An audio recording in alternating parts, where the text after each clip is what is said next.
एक समय की बात है, किसी देश में सूखे की वजह से अकाल पड़ गया। सभी लोगों की फसलें सूखकर बर्बाद हो गई। उस देश के लोग खाने पीने के लिए तरसने लगे। ऐसी मुश्किल घड़ी में बेचारे कौवों और अन्य पशु पक्षियों को भी रोटी या खाने के टुकड़े नहीं मिल रहे थे। जब कौवों को काफी दिनों से कुछ खाने के लिए नहीं मिला, तो वे भोजन की खोज में जंगल ढूंढने लगे। जंगल पहुंचने पर एक कौवा कौवी की जोड़ी एक पेड़ पर रुके और वहीं पर अपना बसेरा बना लिया। उसी पेड़ के नीचे एक तालाब था। उस तालाब में पानी में रहने वाला एक कौवा रहता था। वह दिन भर पानी में रहता और ढेर सारी मछलियां पकड़कर अपना पेट भरता रहता था।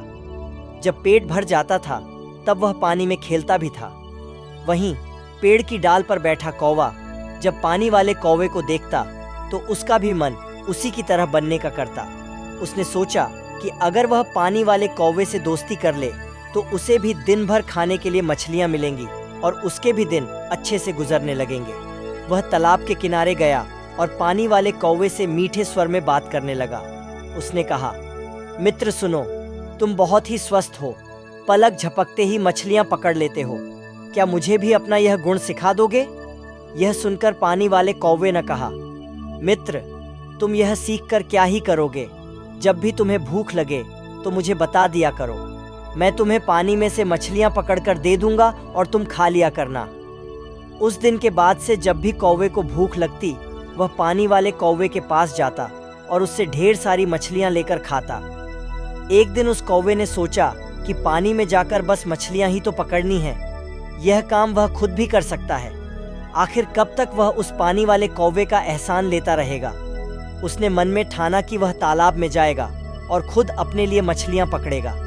जब वह तालाब के पानी में जाने लगा तो पानी वाले कौवे ने उससे फिर कहा, मित्र, तुम ऐसा मत करो, तुम्हें पानी में मछली पकड़ना नहीं आता है। इस वजह से पानी में जाना तुम्हारे लिए जोखिम भरा हो सकता है। पानी वाले कौवे की बात सुनकर पेड़ पर रहने वाले कौवे ने घमंड में कहा, तुम ऐसा अपने अभिमान की वजह से बोल रहे हो। मैं भी तुम्हारे जैसा पानी में जाकर मछलियां पकड़ सकता हूं और आज मैं ऐसा करके साबित भी कर दूंगा। इतना कहकर उस कौवे ने तालाब के पानी में छपाक से छलांग लगा दी। अब तालाब के पानी में काई जमी हुई थी जिसमें वह फंस गया। उस कौवे को काई हटाने या उससे बाहर निकलने का कोई अनुभव नहीं था। उसने काई में अपनी चोंच मारकर उसमें छेद करना चाहा। इसके लिए जैसे ही उसने अपनी चोंच काई में ढंसाई, उसकी चोंच भी काई में फंस गई। काफी प्रयास करने के बाद भी वह उस काई से बाहर न निकल सका और कुछ देर बाद पानी में दम घुटने की वजह से उसकी मृत्यु हो गई। बाद में कौवे को ढूंढते हुए कौवी भी तालाब के पास आई। वहां आकर उसने पानी वाले कौवे से अपने कौवे के बारे में पूछा। पानी वाले कौवे ने सारी बात बताते हुए कहा, मेरी नकल करने के चक्कर में उस कौवे ने अपने ही हाथों से अपने प्राण धो लिए। कहानी से सीख, किसी के जैसा बनने का दिखावा करने के लिए भी मेहनत करने की जरूरत होती है। साथ ही अहंकार इंसान के लिए बहुत बुरा होता है।